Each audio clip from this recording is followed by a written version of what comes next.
Gutenberg's world. We're just letting folks in from the waiting room right now, so we will be starting shortly. Thank you for your patience.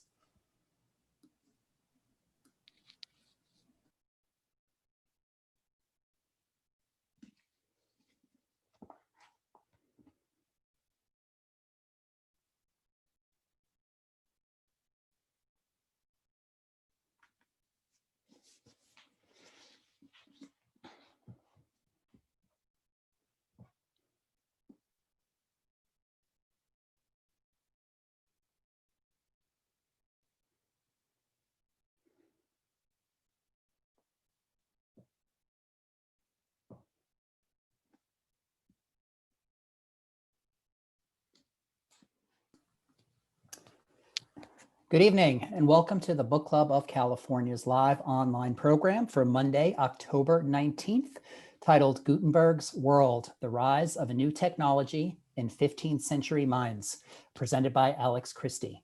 We'll be getting started shortly as soon as the rest of the folks enter from our waiting room. Thank you for your patience.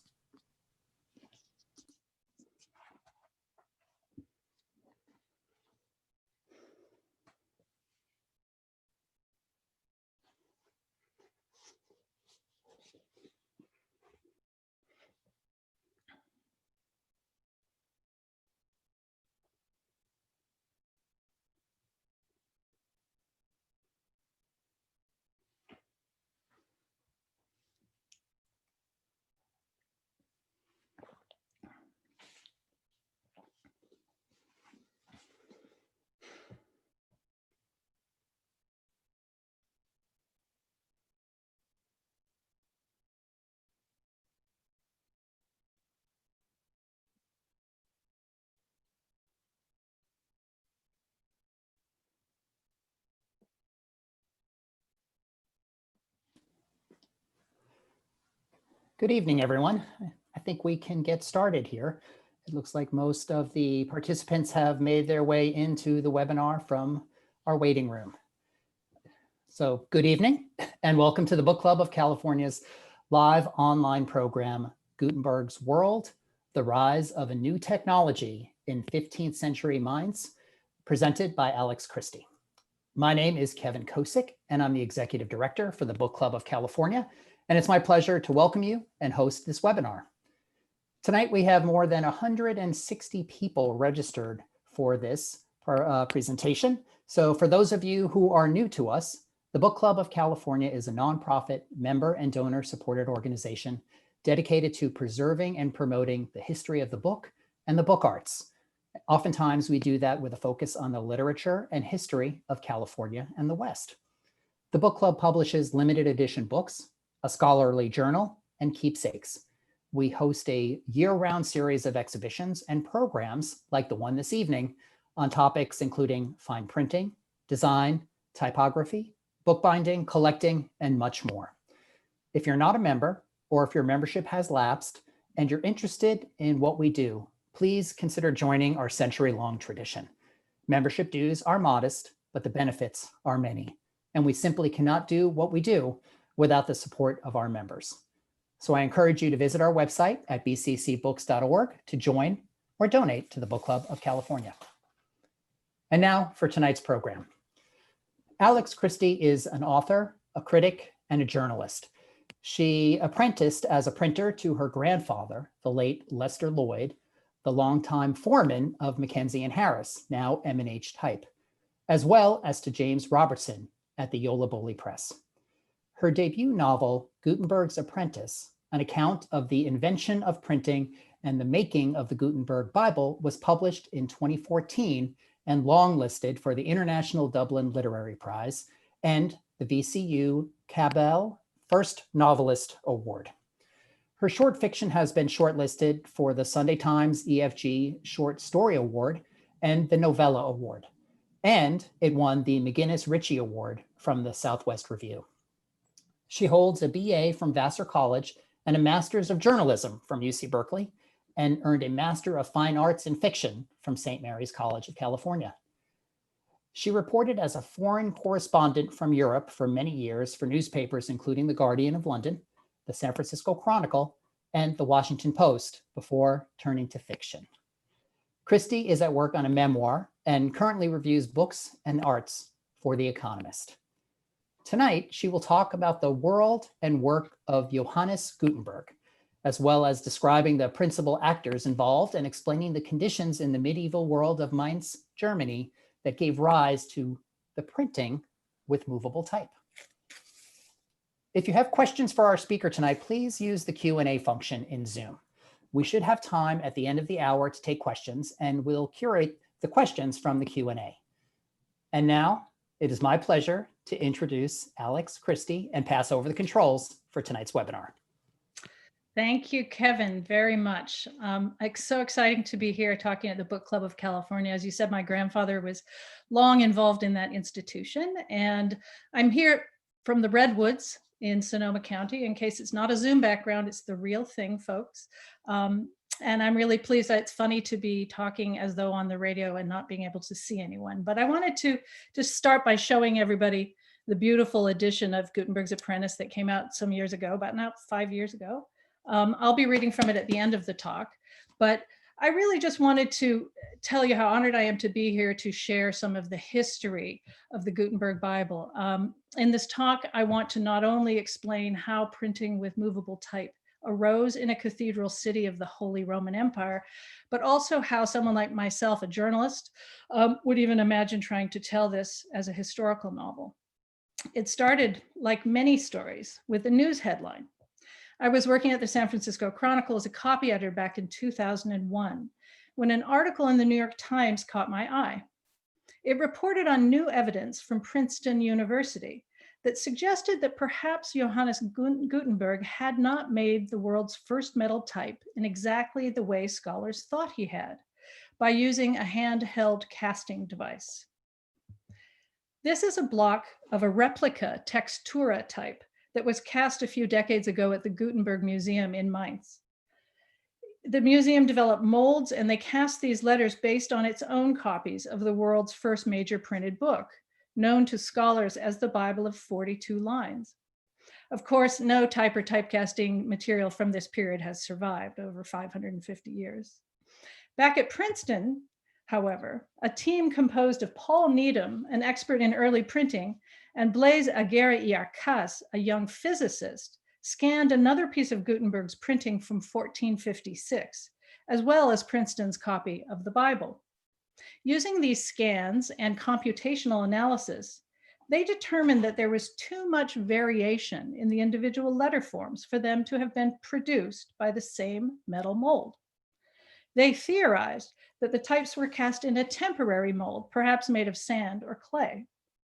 Blaise, it should be noted, went on to develop Bing Maps for Microsoft, and he's now a senior scientist at Google working on machine intelligence. So the crossover between what I call the world's first tech startup and our current tech boom is complete. In any case, as you can imagine, when they presented this research at New York's Venerable Grolier Club in 2001, a controversy ensued.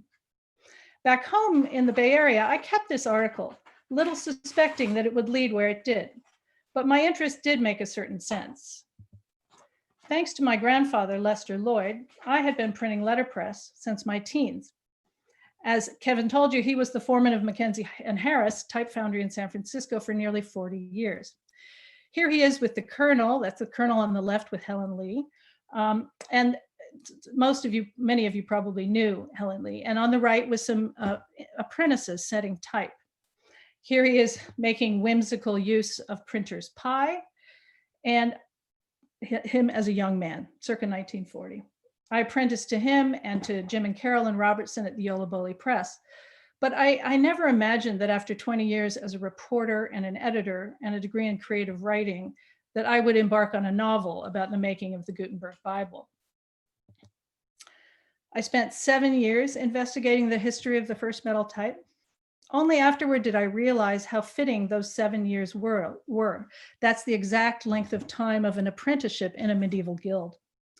So tonight I would like to share with you some of what I learned in my apprenticeship in the world of medieval Mainz, shown here in this absolutely fabulous woodcut print from 1565 by someone named Franz Bayem. That's the Cathedral of Mainz in the center of the screen. I set out from a simple premise. No technological innovation springs to life fully formed. As the Princeton research suggested, the method of printing from movable type, demonstrated at their museum and elsewhere, is the culmination of a process of experimentation and technical development. Printing, like other advances, emerged over a particular period of time and out of particular historical context. We know today, for instance, that the internet grew out of the ARPANET, a communications network linking academics that was financed by the Defense Department. In the same vein, printing emerged as the fruit of political and economic circumstances between 1450 and 1454 in Mainz, Germany, an important trading city and religious center on the Rhine. As a writer of historical fiction, my approach was different than that of the historian or incunabulist. Most of us interested in the history of the book have some grasp of the technical steps that led to the Bible of 42 lines. But we know very little about when these steps took place, and perhaps more interestingly, why. As a novelist, my goal was to try to discern how this invention might have taken place. What, in essence, was the story? What might actually have occurred on the ground in this cathedral city between 1450 and 1455? My conclusion after studying 200 years worth of research was that two factors were decisive for the emergence of printing in the medieval Rhineland. These were, first, the personal histories of Johann Gensfleisch, known as Gutenberg, and his business partners, and second, the immense power of the Roman Catholic Church. This is a portrait. Well, I'll tell you a little bit about it in a minute, but we know a lot about Johann Gensfleisch, known as Gutenberg. Gensfleisch, by the way, means goose flesh. The facts of his life have been exhaustively documented, and I mean exhaustively. Although much of what we think we know is, like this image, eine freie Erfindung, a free fiction. It's indisputable that he invented the system of cast metal type, oil-based ink, and a repurposed grape press. But who was he really? What in his biography might explain why he and not some other person successfully produced the printing press? Well, Johann was the youngest of an upper-class family, one of a score of the so-called elder or Alten families, the patricians who for centuries had run the cathedral city of Mainz. It's important to understand that Mainz, like other German cities at the time, was riven by class conflict. Throughout the 15th century, a rising middle class composed of craftspeople and merchants pushed for equal political rights with the city's hereditary rulers. All of Gutenberg's life, the wealthy elite, the old families, the nobility, high-ranking churchmen, pushed back at the newly prosperous traders and guild leaders. Gutenberg would have been a card-carrying member of this elder elite, but for one unfortunate fact. His mother was a commoner. He was thus barred from joining the exclusive elder club known as the Companions of the Mint, where Mainz's coins were struck, shown here in this beautiful watercolor rendering. It's long since demolished, sadly. Historians think that the fact that he was not allowed into the Companions of the Mint is why he left the city of his birth in his 20s and established himself upriver at Strasbourg. It's in Strasbourg that he took the first steps towards developing movable type. Again, we have to ask why. Type, in fact, was not the first mass-produced object that this inventor imagined. He first developed a machine for polishing stones, which were then inserted into cast metal frames to create what were known as Pilgrim Mirrors. And here is an extant one from that period. The center oval is where the polished stone would be placed. These handheld objects allowed visitors to shrines to capture the holy rays that emanated from relics, such relics as the shards of the true cross or the sweat cloths of saints. Gutenberg and his business partners had their eye on a particular sales opportunity. Every 7 years, tens of thousands of Christians converged on Aachen, Aix-la-Chapelle, to view the relics there. They planned to cash in on this spectacle in 1439. Alas, the Pope postponed the pilgrimage due to plague. Sound familiar? This would be the first, but not the last intervention by the Holy Roman Church that would nearly ruin Gutenberg. The mirror venture seems to have collapsed. What little we know about his experiments with printing in Strasbourg comes from a lawsuit filed against Gutenberg when his business partnership there too collapsed. Clearly, he had already begun tinkering. One witness, a local goldsmith, said Gutenberg paid him a large sum, quote, for that which pertains to printing. Note that Gutenberg paid a guild-trained goldsmith to execute his idea. Though we're often told that the inventor was a goldsmith, it's doubtful really that he was. As a member of the patrician class, he would not have been formally trained in the guild. But even so, he was made an honorary member of the Strasbourg Goldsmiths Guild. I see him mainly as a self-made inventor and a serial entrepreneur who picked up skills as he went and left a trail of lawsuits in his wake. One of my favorites reveals something of his personality, at least insofar as I depicted him in my novel. Early on, he was sued by a lady named Anna of the Iron Door for breach of marriage contract. Apparently, he dallied with the lady, but refused to wed. Gutenberg won the suit, but was fined by the judge for his foul mouth in insulting Anna's witnesses. Then, like a phoenix from the ashes, he reappears in Mainz. This is another contemporary image from that period. It's a beautiful walled city, as you can see, centered around the cathedral, and it's painted on an altarpiece up the Rhine, just up the Rhine. When he returns to Mainz, Gutenberg is now between 45 and 50 years old. His mother had just died, and he had inherited the family home. We know he borrowed money from a relative in 1449 and speculate that he returned to live and work at the Hof zum Gutenberg, which was the family home, which, as you can see here, later became a casino. And this building, alas, also, I think it still does. I think there's a pharmacy in it, as I recall now. But we do not hear another word from him until 1455, 6 years later, when the Bible is already on the market. Think about it. Here we have what historians unanimously call the most important invention since the wheel, and there's absolutely no evidence but the books themselves for the entire 5 years in which the process was perfected and the Bible printed, most likely in secrecy, in the ground floor of a neighboring house. The first report of this new printed Bible and the miraculous man who sold it comes in a letter from this man, Ennio Silvio Piccolomini. He was a secretary to the Kaiser of the Holy Roman Empire. Piccolomini later became Pope Pius II. In 1454, he saw printed pages from this book at a fair in Frankfurt and wrote to his Spanish cardinal that the letters were so large and clear, quote, "Your Excellency could read them without your glasses." The only other scrap of evidence is a partial record of a lawsuit filed against Gutenberg the following year in 1455. This is the famous claim for damages from his business partner, Johann Fust, which shows that this latest partnership too had collapsed in acrimony. This is a copy of the Bible held at the University of Texas. But my goal here is not to detail the entire history of Gutenberg and his Bible. But what I want to stress is the nature of the partnership that made it possible between the trader Johann Fust and Johann Gutenberg, and eventually Fust's ward and later son-in-law, Peter Schoeffer. My novel makes the case that without all three men, there never would have been a Gutenberg Bible. All three of them were deeply involved in its production. All three, I think, were a new kind of man, half in and half out of the old social order, reaching towards something undefined and new. Gutenberg, the self-exiled patrician and self-taught craftsman, Fust, a nouveau riche bookseller and merchant, and Schoeffer, a scribe turned printer, who more than anyone had one foot in both the past and the future, the man I call Gutenberg's apprentice. But let me return for one moment to Mainz, because this city and its warring factions, I believe, were equally essential to the invention.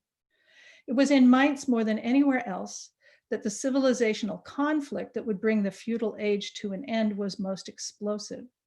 We're so used to thinking of the printing press as enabling the modern age of enlightenment and science that we forget that it was precisely this educated and rebellious middle class in Mainz and elsewhere that partly created the conditions for the press itself to appear. This portly fellow is Dietrich von Erbach, at the time the Archbishop of Mainz. Now, Mainz was the seat of the most powerful archbishopric in the Holy Roman Empire. Its archbishop held the deciding vote among the 7 electors who chose the empire's king or Kaiser. Thanks in part to the archbishopric's wealth and the strategic location at the confluence of the rivers Main and Rhine, the city for centuries had been a place of great technical skill. It was known as Aurea Moguntia, golden Mainz, as you saw perhaps on that first woodcut of Mainz. And it employed more gold and silversmiths than any other city, primarily to feed the archbishop's court, as you can see. It was very wealthy and lavish.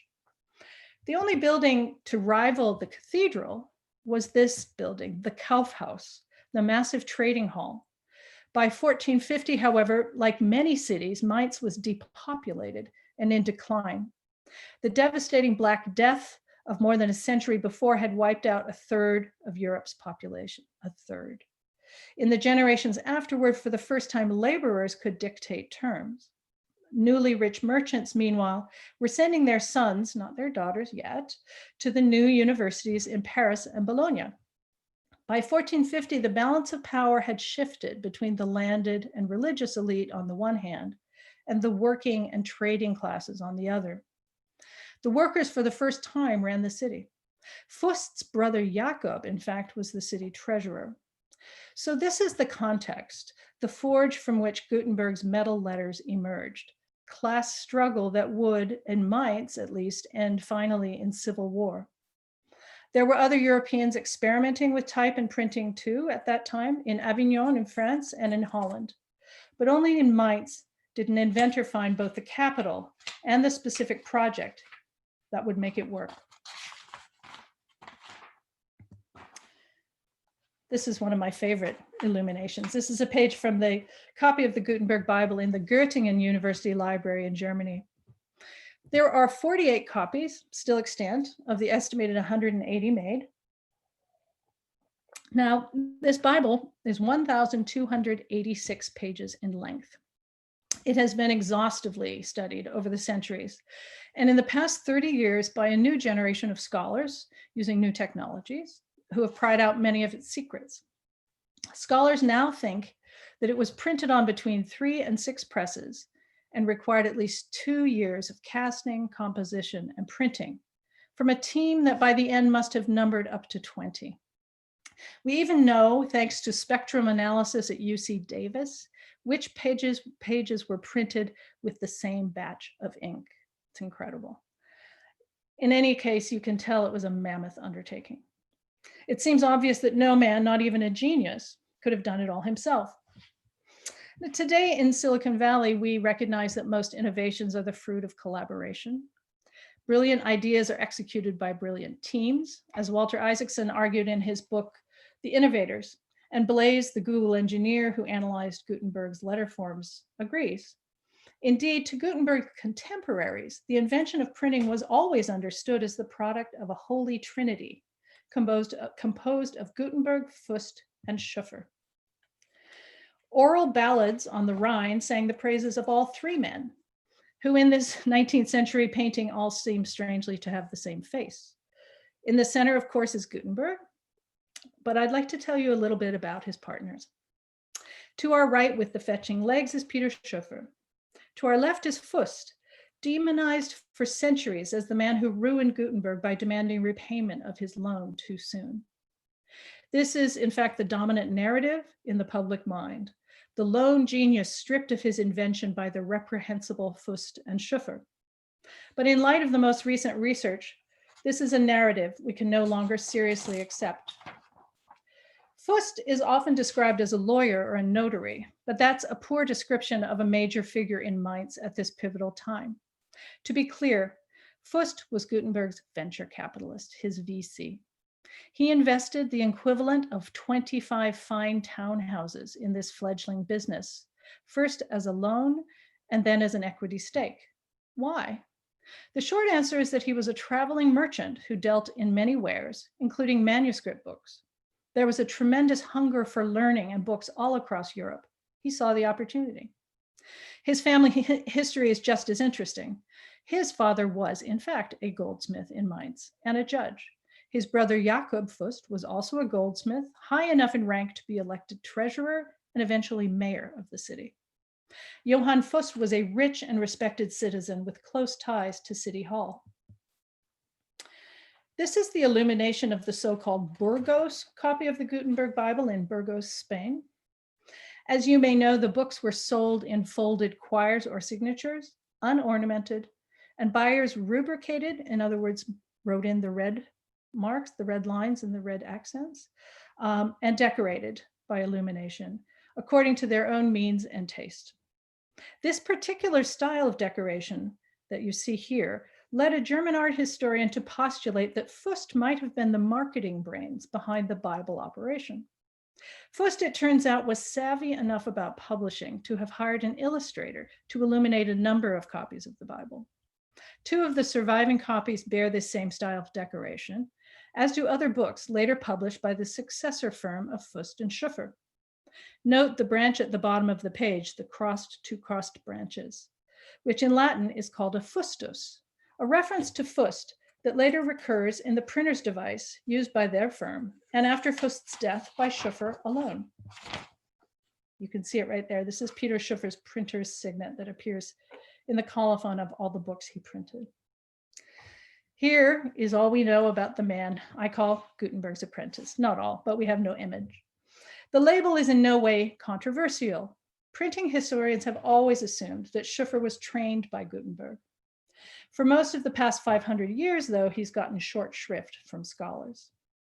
Partly it's because his son Johann tried to hog the limelight and claim the invention for his father and Fust. Then, in an 18th century riposte meant to rescue the honor of Johann Gutenberg, both Fust and Schoeffer were effectively written out of the history altogether. Yet Schoeffer, it turns out, played a key role in the production of the Gutenberg Bible. He was a trained calligrapher who worked in Paris, a generation younger than Gutenberg and Fust. This is a colophon that he wrote in 1449 in Paris to Aristotle's Organon. It says in Latin, "Here is the end of all books on logic, both old and new, completed by me, Peter of Gernsheim, otherwise of Mainz, in the year 1449 in Paris, most glorious of cities." Schoeffer is thought to have been compositor number 1, the main typesetter, of the 6 identifiable sets of hands that set the type of the Bible. His own son described him as, quote, Fust's adopted son. We know that he later married Fust's natural daughter. Some even think, based on Peter's experience as a scribe and this incredibly accomplished three-color psalm book, which he and Fust produced only 2 years later, that Peter in fact designed Gutenberg's type and pages as well. We will never really know who did exactly what. But my argument for Schoeffer's essential role is based on the only actual written evidence we possess about the making of the Gutenberg Bible. This is Sponheim Kloster, Sponheim Abbey, near Mainz, whose abbot wrote down the doings of the neighborhood in chronicles, as they did in those days. The evidence that I cite is from one called the Annals of Hirsau, published more than a half century later than the publication of the Bible. In it, the abbot Trithemius describes a conversation he had with Peter Schoeffer in 1485, 30 years after the printing of the Bible. In a brief paragraph, Peter tells him they had tremendous difficulty getting the invention to work at first and had already spent thousands of guilders. They were close to giving up after printing just 3 quires, 3 signatures. He said, until he, Peter Schoeffer, quote, thought of an easier way to cast the characters. The strange thing is that for centuries, printing historians dismissed this eyewitness account. Trithemius exaggerated constantly, they say, which is true. None of it was to be trusted. But the statement seemed to me consistent with the evidence of the book itself. A huge shift, in fact, did occur after the first 3 quires were printed. It was at that point that they decided to increase the print run and also gave up on trying to print 2-color initial capitals. Schoeffer was a gifted scribe and accomplished at cutting the punches that made the molds for casting letters, according to contemporary accounts. It was he, not Gutenberg, who became the world's first master printer, producing nearly 300 books, inventing the title page and the very business of publishing, and co-founding the Frankfurt Book Fair. It seems to me only fair that he gets a little recognition after all this time. One last point, and not a small one. When we ask why printing arose in Mainz, we also have to ask why they printed what they did. Why this mammoth Bible? It was not at all an obvious choice. Full-sized copies of the Bible were rare and generally handwritten for church dignitaries. We know, in fact, that the first test work was this 28-page Latin grammar by Donatus, which Gutenberg churned out in multiple editions. Only then came the Bible, and then the 1457 Mainz Psalter, which I showed you a picture of before, believed to have been started in the common workshop before the whole partnership fell apart. Here's another image of the Mainz Psalter of 1457. One of the major riddles is how, in fact, these types, these Psalter types, appeared so quickly after the Bible type. Could all of them have been designed earlier?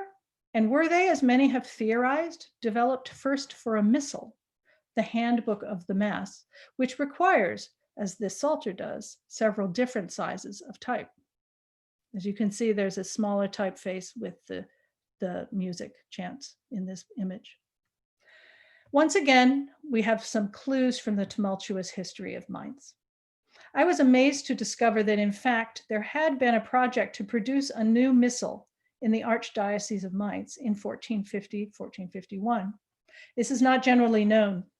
It was to be a new text for reform-minded Benedictines at the monastery of St. Jacob's outside Mainz. And theoretically, at least, Gutenberg's new technique might have been proposed to print it. This is a watercolor rendering of St. Jacob's. It is also no longer extant. So here too, again, this missal proposal was for this congregation in this particular monastery. But we see how the religious powers of the day provided a fertile ground for the new technology of printing. The Pope wanted standardized texts, not the error-ridden liturgy of manuscripts. A number of reform movements wanted to spread their own message. But alas, in a repeat of history, the Holy Roman Church thwarted the plan for this new missal as well. The hierarchy could not agree on a text, and the project collapsed. Could it be that a project for a missal morphed into one for a Holy Bible? The story I tell in Gutenberg's Apprentice is my attempt to imagine a human story that might make sense of these scattered, tantalizing facts. I imagined a plot that might explain the many riddles. In the course of writing it, I came to understand that the new technology I describe is not so different from the technology that's shaking up our world today. It's been 566 years since the Bible appeared for sale at Frankfurt's Autumn Fair to general amazement. But it seems to me that those medieval burghers and clerics felt much the same excitement and anxiety about printing as we feel about digital technology today. I wanted to draw a new and fairer picture of the remarkable team who developed this world-changing technology, and perhaps too a new perspective on how their epic tale really ended. This is the famous Helmsberger notarial instrument, as it's called. It's a sheet, a summary of a lawsuit written by the notary Ulrich Helmsberger. It's a scrap that partly records the lawsuit that Fust brought against Gutenberg that ended their partnership. Recently, for the first time, a German legal historian, not a bibliographer, but a legal historian, offered a new interpretation of this case. No one actually won or lost, said this scholar. The parties, in fact, agreed to settle. The only dispute was over how much Gutenberg owed Fust. In fact, this lawyer argues, if anybody was guilty of sharp business practice, it was probably Gutenberg.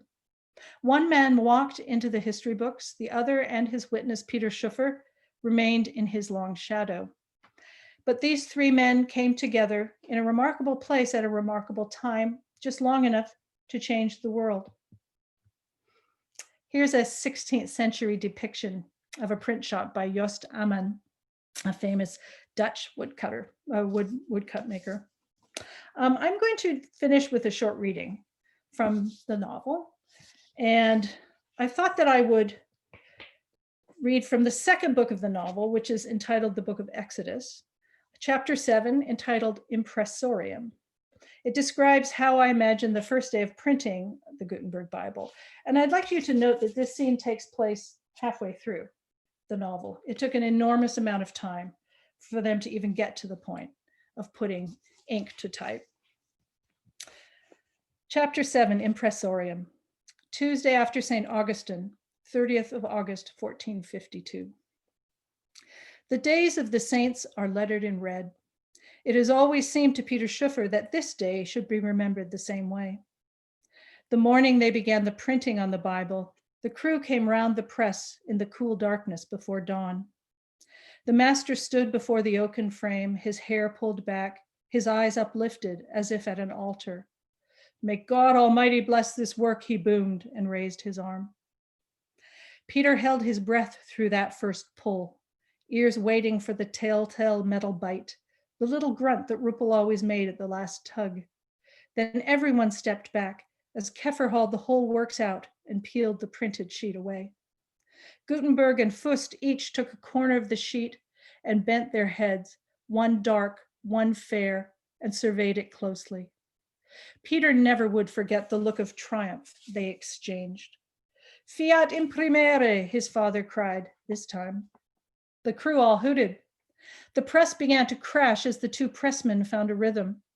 The others should have gone back to their stools in the composing room, but none of them could tear themselves away. Peter fell in love with the whole motion of the great shift lifting and then settling, the hard and painful kiss, the sweet, slight sucking sound of linen peeling from the metal. The master's ink was as black as the night before creation, blacker than the oak gall ever was. Peter held it to his eyes and marveled. Never had lines ended in such symmetry. Never had the world seen such a thing. The city just outside their door receded utterly. They were aware only of the chain of being, one man handing the sheet on to the next, the boy who reached it to the inker, to the pressman who returned the printed sheet back to the master, his beard tucked in his shirt. Like a living creature they were now, a new and many-headed thing. And then the glow wore off, as it must always. Yet even at the time, Peter knew those days were incandescent, without rival. There was a bursting in him, a heady sense of strength, that wondrous feeling of pure rightness that does shine in every life for some brief time. Thank you. And I will now return, whoops, let me put this back on. I will now return to my host, Kevin, for the discussion. Yeah, I'm glad you got that last slide up there so people know how to find out more. We are going to include some of this information in the follow-up email that we will be sending to all participants who are here tonight. And I'm going to start by just saying this was so fascinating. I know I've been talking to you multiple times over the last week, and every time I talk to you about a component of this, I learn something new, and I'm forever just fascinated about this whole story. In fact, I mean, we all love a good Gutenberg story, right? And this was great because it had politics, it had economics, it had religion, it had multiple lawsuits in it. Like it had all the interpersonal conflict. Interpersonal conflict, family affairs. Like this was everything that we all love in a great presentation and in our lives. Right. And I personally appreciate what I think is kind of a journalist's approach to the whole thing, and how you kind of looked at journalists' approach to people and their motivations and the places and the events, and kind of looking at the evidence and kind of questioning from a different perspective. And it turned into, be such a great story that it became this great book. We do have a couple questions that I will scroll through and ask. And I think the first one really has to do with Mainz and Mainz, Germany, which seems like just such an incredible place where kind of so much happened. Like why did this all happen in Mainz at this time? And Have you been there? Oh, yes. Oh, yes, many times. I was fortunate to be living in Berlin during the time I did all the research, and I'm fortunate that I speak German. I'm married to a German, and that was invaluable, I suppose. I mean, Mainz is the Rhine River, the rivers were the arteries of the medieval world. You could not travel overland for fear of bandits, and people were murdered constantly. The merchants had a difficult time getting things from the rivers to the cities. So of course, the major cities were always on these major thoroughfares. And the fact that it was on at the confluence of the main river, which it leads to Frankfurt, which is where the Kaisers had historically been crowned. It's sort of like the difference between a capital city and a commercial hub. Frankfurt was the smaller capital city, but Mainz was the business center because it was on the main river. And of course, the Archbishop, I don't know the reason why the Archbishopric was the deciding vote of the 7 electors, but it had been for centuries. So it was a very wealthy city. Yeah, and you mentioned that it was a Roman Catholic like stronghold, right? There was a Yeah, well, so of course there was only Roman Catholicism at the time. There were many splinter movements trying to interpret the gospel outside of the grip of the Pope. And that was one of the reasons why the church, after initially embracing the printing press, very quickly figured out that it was losing control, because some of these splinter groups then could begin to promulgate their own views, which were not in keeping with the church teachings. So within 30 years of the invention of the press, the Holy Roman Church in Rome, the Vatican, clamped down and instituted censorship. So, it was a hugely important city but the fact that printing was born there paradoxically led to the decline of Rome. Martin Luther used the printing press, in 1529, 27, to tap his 95 theses to start the Reformation. And, that one thing led directly to the other.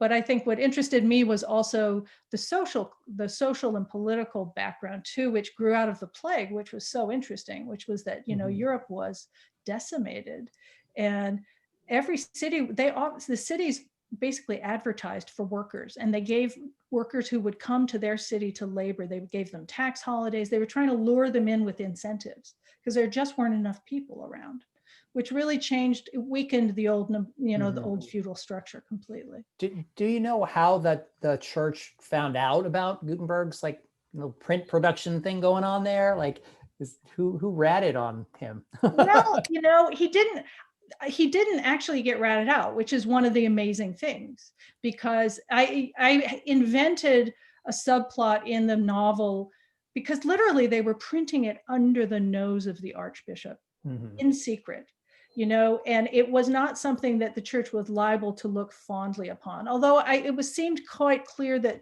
some people knew that Gutenberg had this new thing. There was discussion about it because that missal was possibly going to be used to making this new technique, but it behooved them to keep it really under the radar. And so there was, as far as the history, as far as, evidence from the archives, there's no evidence at all that the church knew that it was happening until it showed up finished at the Frankfurt Fair. And that's when this guy who later became the Pope wrote and said, "Oh my God, this is like as good as a manuscript. You can read it without your glasses," but it's astounding that they did it in secrecy, actually. It's a small town. Yeah. It's hard to keep something like that under wraps, right? You would think that people would be talking about it. Maybe, but they had to buy them off, possibly. Maybe. You mentioned the origin of Gutenberg's name, or how did his name shift from his given name to Gutenberg? Sure. So the Gensfleisch family was an old patrician family, as I said, and everybody at that time usually had several names, and in German in particular, it's so and so and so and so von such and such a place. And so he was Johannes von Gutenberg, and the Gutenberg was the name of the house that his family owned. And there are different descriptions. I mean, I read something that I thought was really interesting and plausible, which is that it's actually a bastardization of the word Judenberg, which means it was the Mount of the Jews. It was the Jewish quarter. in the pre-plague time, because unfortunately there were pogroms after the plague, and it was a very large Jewish community all up and down the Rhine in the 14th and 15th century, but there were terrible pogroms.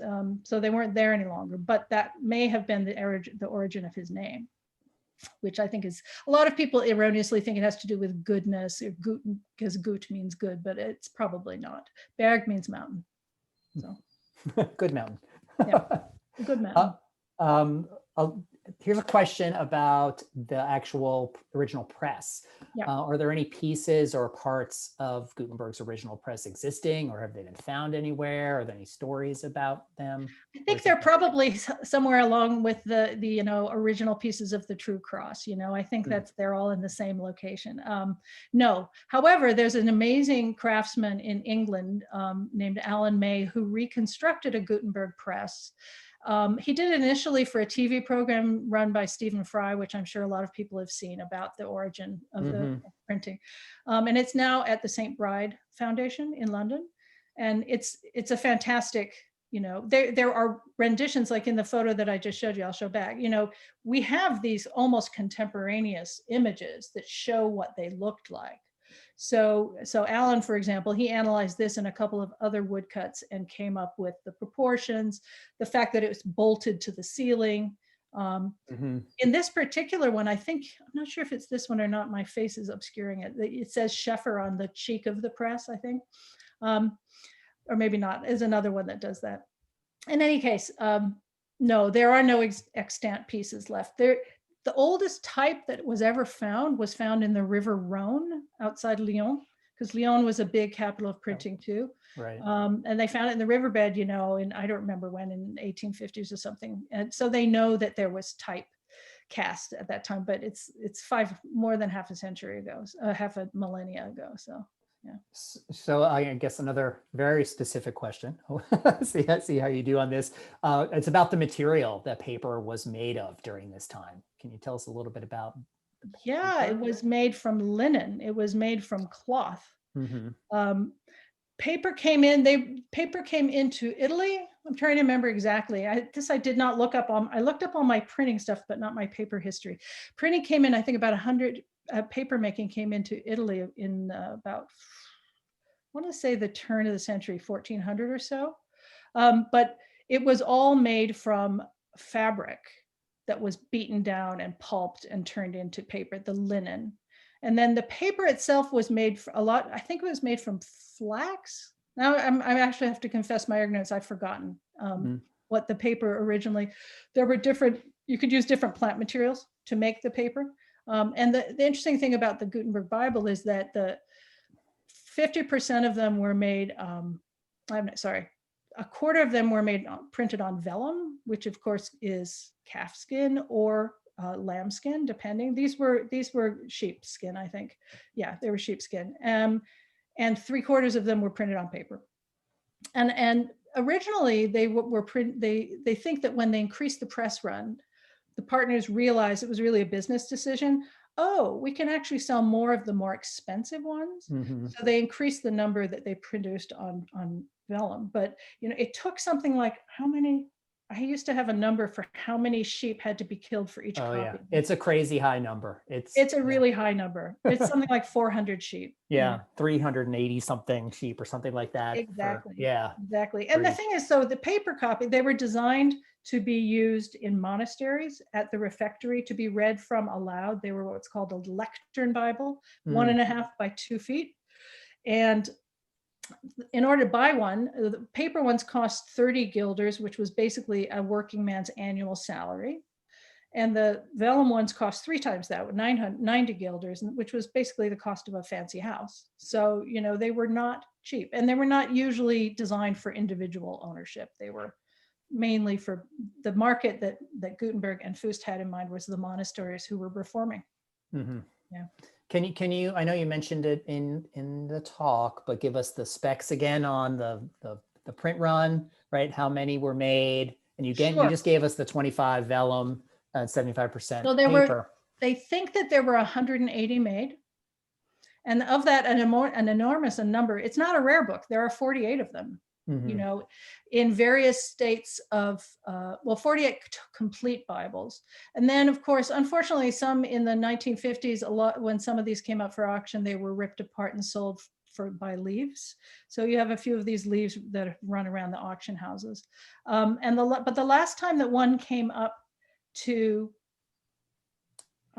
the market was actually just only a few years ago. There was an 8-page signature that sold for $800,000. So, you know, it's impossible in a way to value it. It's multi millions of dollars. Yeah.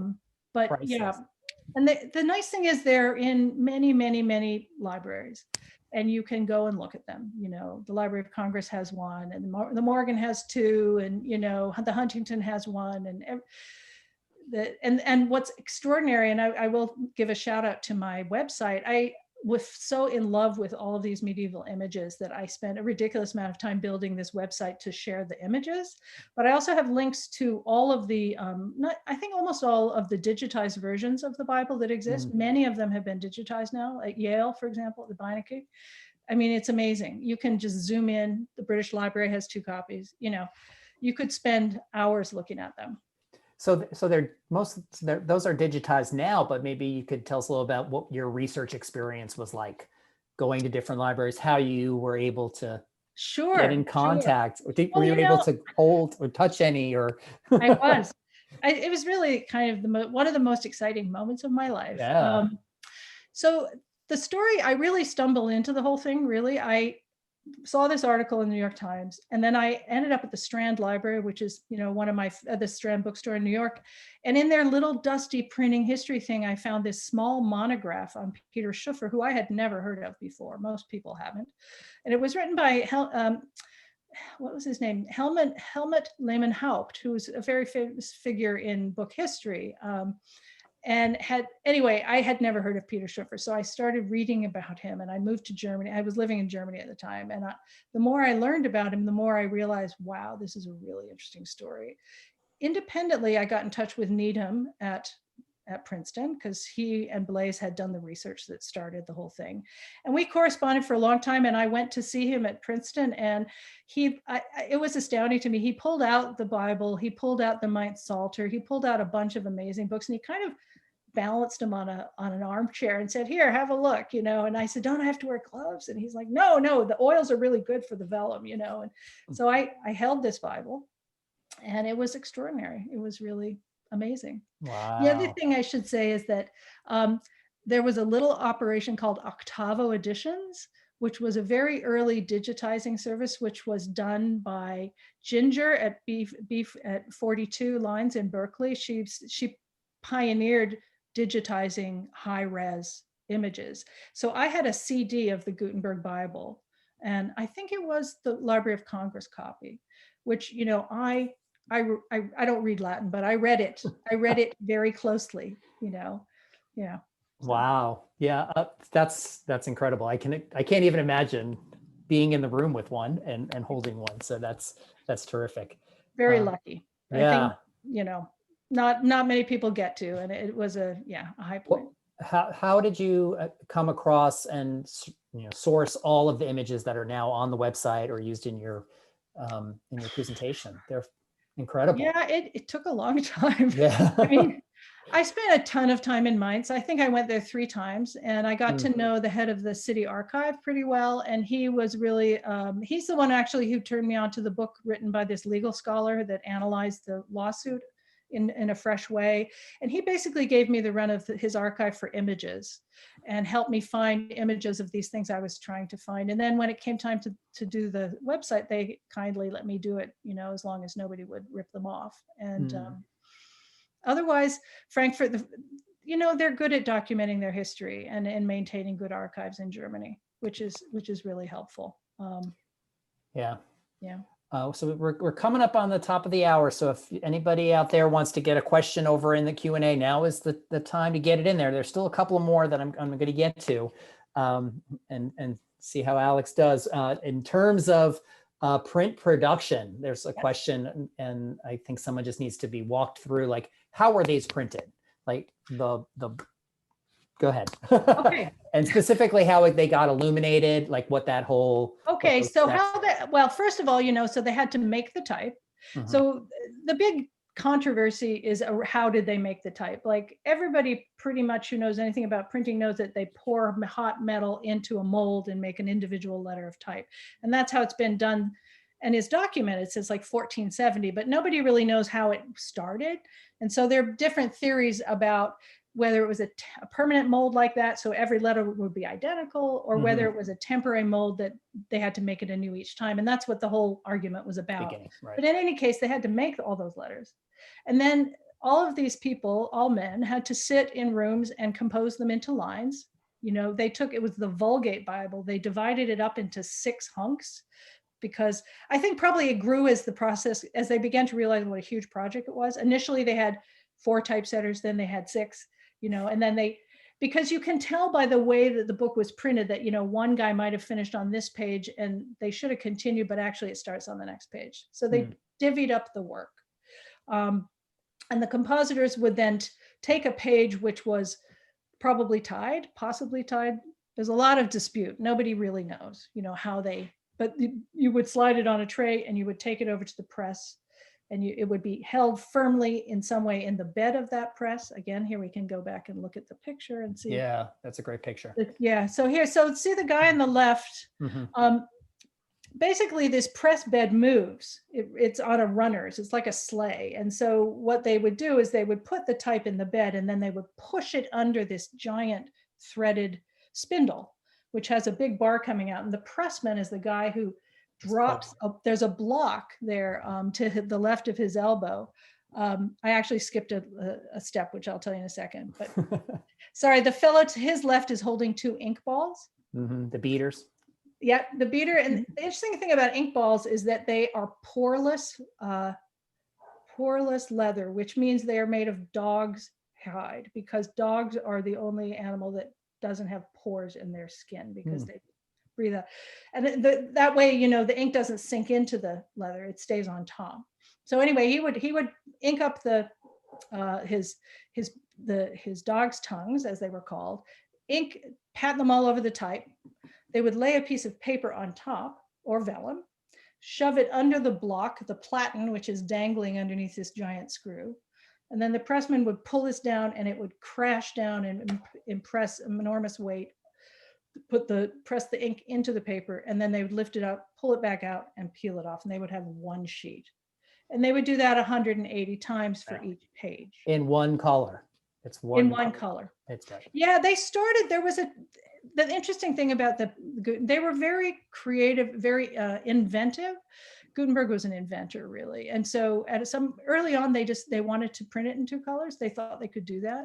And so they printed the incipit, which are in the beginning, incipit entry to the Genesis. They printed only a certain number of those, and they decided, oh my God, we can't do this. The registration was impossible, getting it in the right place, printing 2 colors. It just turned out to be much too much of a nightmare.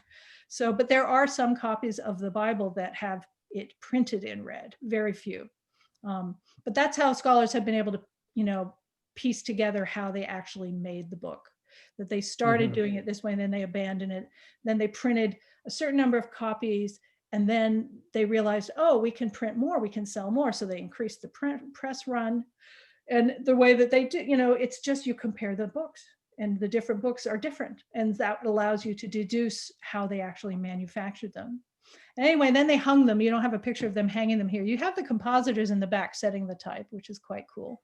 And I guess you have maybe people on the left who are proofreading, possibly.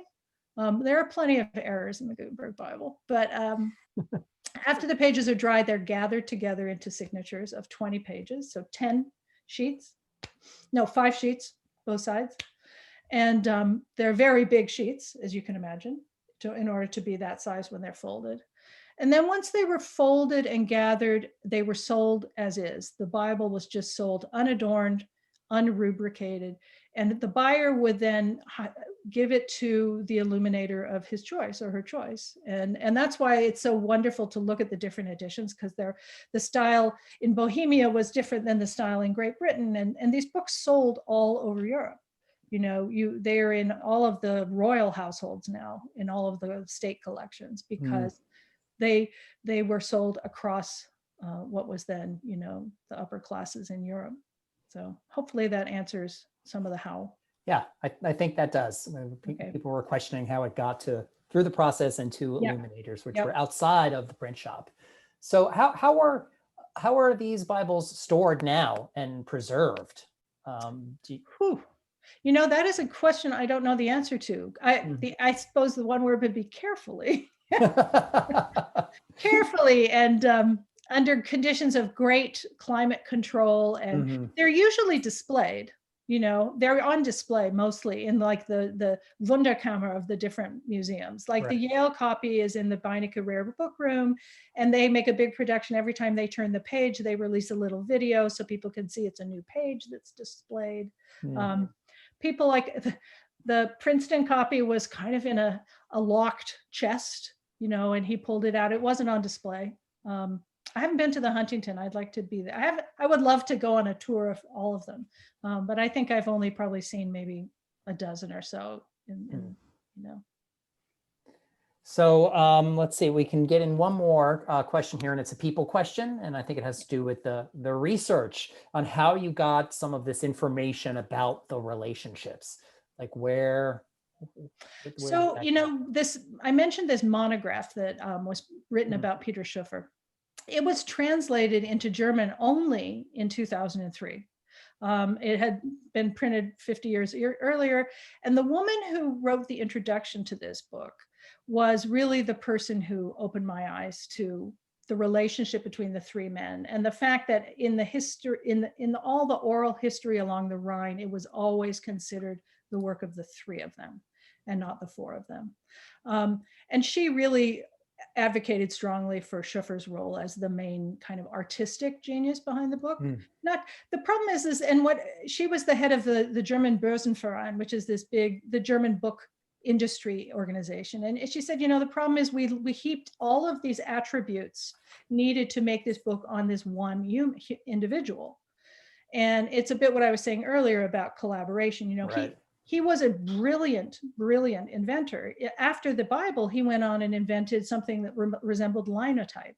He invented another, or he cast another type for another Bible with another printer. He was a constant entrepreneur. He was always moving forward. The lawsuits for me were the key to the characters. And the thing about fiction is, and that's what's so fun about it. I've written now another novel too, where I just want to try to imagine my way into the people that we know really were there, and try to imagine what their relationships were like. And, Peter, the thing that's interesting about Peter, if you read the novel, he had a really good job in Paris. He was a scribe at the Sorbonne. He was doing great. And then suddenly he ends up having to go back to Mainz and work in this workshop. And I imagine that he wasn't too pleased about it, but, his father said he had to do it. So, you develop an imaginary understanding of the persons based on their relationships, the father-son relationship, and then the master and apprentice relationship. I was an apprentice to two master printers. I have known a lot of master printers. A lot of them are very hard-headed, very determined types of individuals. And I'm sure a lot of people know people like that themselves. Oftentimes I think people who invent are hard-hearted and thick-skinned, and especially if you think about how difficult it was for them to succeed and how much resilience you had to have to kind of make it. Perhaps I actually wrote an article about this at one point for the New Statesman in Britain. Do you have to be kind of a nasty character, a bit of a megalomaniac to achieve something this, groundbreaking? And it may well be, because you have to not let anything stand in your way, and he was clearly a litigious guy, and he clearly had a temper. And, he also invented something that totally transformed humanity. So it was fun to try to imagine what he looked like. Yeah, such fascinating people, complicated, determined, strong-willed individuals make for great inventors and great stories. And also at a time very much like ours, where the world is shifting in ways that are really complicated and hard to manage. And, the thing that I would like to say about Mainz is that very shortly after this, in 1461, there was a civil war. Fust's brother was killed in the Civil War. The Archbishop crushed the guilds and took power back. And that was the end of it for the working man. But what happened with the press is that all of those people who had learned how to print in Mainz scattered to the four corners of the world. Right. And that's why we had this amazing flowering of printing in Europe, from Venice to everywhere. And there were 50, I think, in the 50 years in the incunabula period, there were 250 different presses set up in cities in Europe, which is amazing, So I think that, to me, that was what I liked about the world of Gutenberg, kind of coming back to the title of the talk. It wasn't just this guy in his room doing his thing. It was this whole universe around them. Right. Yeah, a whole ecosystem of location and people and personalities and the times that propelled this whole thing forward. Wow. Wow. We're a little past the top of the hour. Okay. So I'm gonna commit to sharing with you all some of the Q&A that we didn't get to. So maybe I can get some of those answers and get back to some of the attendees whose questions weren't answered. Sure. I will also remind everybody, you want to go to that last slide, which gives you the website information. GutenbergsApprentice.com. Check it out. GutenbergsApprentice.com. And that will be in the email that we send out, along with a couple of other points of reference, other places for you to go to find out more, to buy the book. And I just want to thank you, Alix, for this incredible presentation. This was great. And I want to thank everyone who was able to attend this Book Club of California program. Thanks for being with us this evening. I hope you'll join us for our next online program, which is called The Women Are Burning, A Brief History of the European Witch Hunt. Sounds exciting. I'm going to be there for sure. It's next Monday, October 26th, 5 to 6:15 p.m. here on Zoom. Again, this will be a live presentation by Leonard Pitt, who is an author, he's an actor, and he's a lecturer.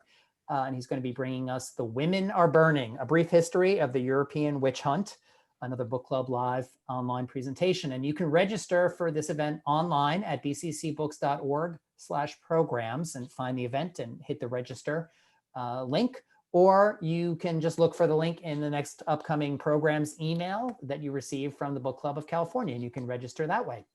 So again, thank you, Alix. This was great. It was a pleasure. It really was fun. Yeah, this was such a great presentation. Thank you. Thank you.